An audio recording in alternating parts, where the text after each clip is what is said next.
I have to admit that I have a hard time fathoming the idea that the staffers working Trump's Twitter feed had any intent to tweet a Star of David out of some kind of... what's the benefit again? See, if I thought that Donald Trump was a white supremacist, I'd think that the last thing he'd want to do is advertise it like that. There's plenty of white supremacism around us. It doesn't come out in archaic references to historical conspiracies. It comes out in the kind of legislation that was passed in the last Clinton presidency. White supremacy is the establishment order. It's not some cartoon slogan.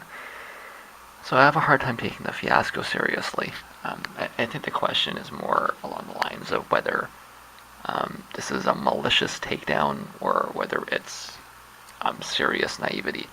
And I have as hard a time fathoming the idea of serious naivety as I do that it was actually intentional. So this is a malicious attempt by the Clinton campaign to smear Trump. And that's what this election is going to be like. Okay. I think that the traction the story is getting says something about the media, and then something about the way that we consume the media. What is inconceivably anything besides an unfortunate error, however unfortunate, and when I say however unfortunate, I mean it's not particularly unfortunate, it's being interpreted as some kind of solidarity with something that doesn't exist. And people are scooping it up because they want to imagine that their opponents are Nazis. If nothing else, Bernie Sanders injected a sense of reality into the election. He wanted to talk about real issues. The juxtaposition into the issueless nature of the upcoming general is going to be painful for a lot of people, myself included. This is exactly why I'll never vote for Hillary Clinton. So, the Hillary Clinton war emails are being published through WikiLeaks. If you pay attention to these kinds of things, and you know where to look, it's kind of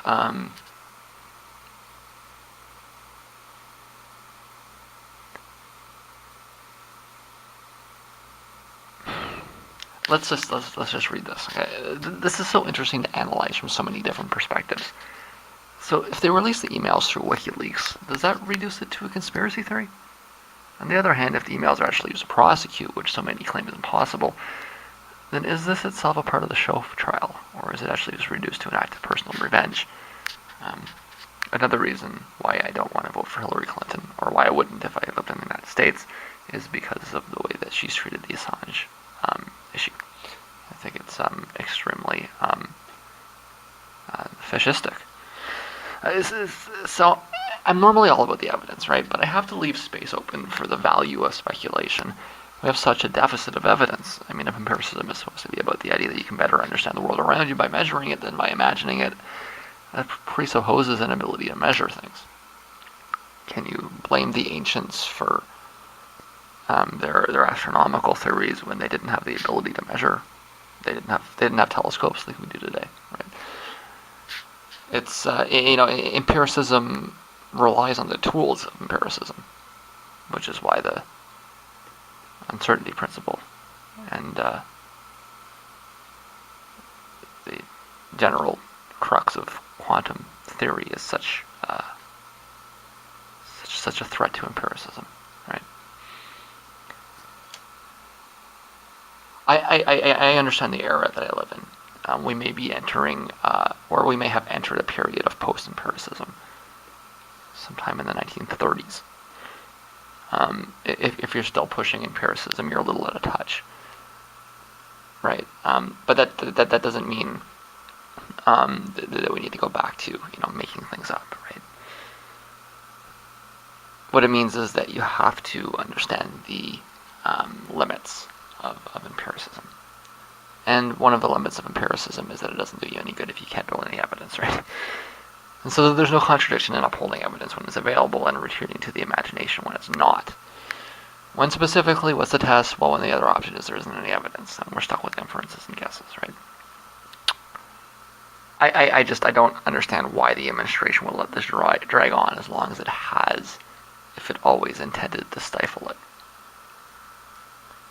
That doesn't necessarily mean the administration is sabotaging the run. It could also mean that the administration has less control over state machinations than might be commonly imagined.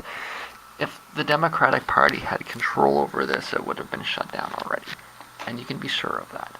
Okay, if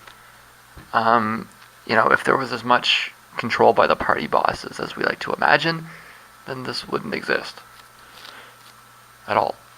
And so we wouldn't have, a talk about, whether or not the administration is sabotaging the run. We just wouldn't talk about it at all. So I'm inclined to push back against the idea that there can be no indictment. If there could be no indictment, then there would be no investigation. If there was an investigation, then there may be an indictment. This is something that's happening. So the question is who it is that's orchestrating it. And the whole WikiLeaks angle makes it look like a setup, right?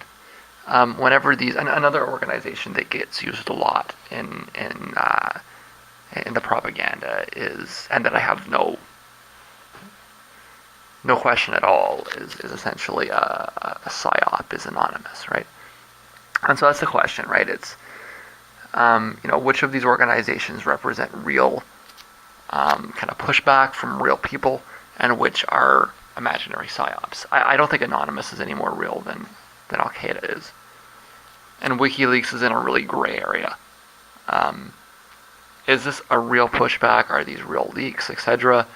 Or, see, and again, that doesn't mean that Clinton's in on it. That doesn't mean that Clinton knows what's happening, right? In fact, I think that the email scandal itself is demonstrating that she may not know what's happening. And that may be, kind of a part of the issue, right? I've spent a lot of time talking about how when Trump talks, he makes it clear that he hasn't been briefed, right? Although I guess he's been getting better CIA briefings nowadays, right? A lot of the stupid things that he said have kind of dried up a little bit, or he's presenting them in a different light because he's being educated, right? But Clinton seems to, she's been briefed for a longer period of time. That doesn't mean she really knows what's going on, right? Because who briefs her? Well, it's the intelligence agencies that tell her, and so it's the intelligence agencies that decide what they want to tell her, and if they decide they don't want to tell her certain things, then she's not going to know them, right? And again, she doesn't know what it is that they're deciding, and all these sorts of things, right? So, if there was a deep state takedown of Hillary Clinton, I would expect them to use all of the tools that they have at their disposal, and WikiLeaks may very well be one of them. I'm not saying that WikiLeaks is one of them. I'm saying that the nature of WikiLeaks is a little bit more ambiguous, and it's not entirely clear. If this was anonymous, then I'd be like, yeah, this is a state, because I know Anonymous is, or at least, the way that Anonymous is used is by always, right? And I'm drawing a blank right now, but there's lots of other sorts of organizations, quote unquote, that are really just fronts for CIA psyops, right? They do this, right? It's not. Okay, so if you go and you call up the professor at the university, right, and you ask them, they will tell you that yes, it is true that the United States runs psychological operations designed to manipulate public opinion, both inside and out the country. That's not contentious. That the United States does this. The question is what things it is that we see in front of us that are this and which aren't, right? So we know that the CIA plants stories. That's something the CIA does. So the question is this story planted or not? And so when you look at a specific story, you need to look at that, you need to analyze it, right?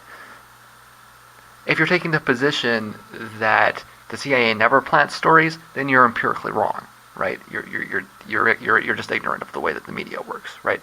And so we know that there are CIA operatives inside the media. And so the question is who it is and who it isn't. If you're taking the position that nobody that works in the media is working for the CIA, then you're just ignorant. You're empirically wrong, right? Of course, one of the things that the media does is, in order to try to hide the fact that there are CIA operatives in the media, is it tries to, that's a conspiracy theory, that's outside the realm of discourse. But, like I say, if you're educated on the topic, you know that is itself just a distraction technique, right? And again, like I say, call up the guy at the university, or the guy can be gender non-specific. Okay, call up the professor at the university, and ask them, and they'll tell you, right?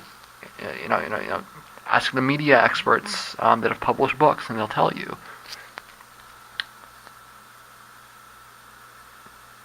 This is reality, right? So, like I said, so the question isn't, if there are psyops. There are psyops. We know there are psyops. This has been published. It's been leaked. The question is, what are the psyops?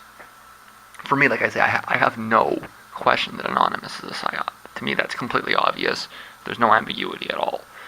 WikiLeaks is a little more. I kind of lean towards it, but not certain about it. And in the sense that it may be, the conflict that's been happening between WikiLeaks and Clinton is a conflict between Clinton and the deep state, right? Again, just because you acknowledge that there are psyops doesn't mean that every politician is a process of them, or every politician is aware of them, right? I'm taking a lot of hypotheses here, but I think it's a lot more grounded than a lot of people want to acknowledge. And if you do start seeing this, you start seeing this sort of kind of attack on all angles, then you should be, as I am, you should be looking at that as flags going off and saying, wait a second, what's going on here? Is the deep state trying to take down Hillary Clinton? That's what I'm trying to figure out.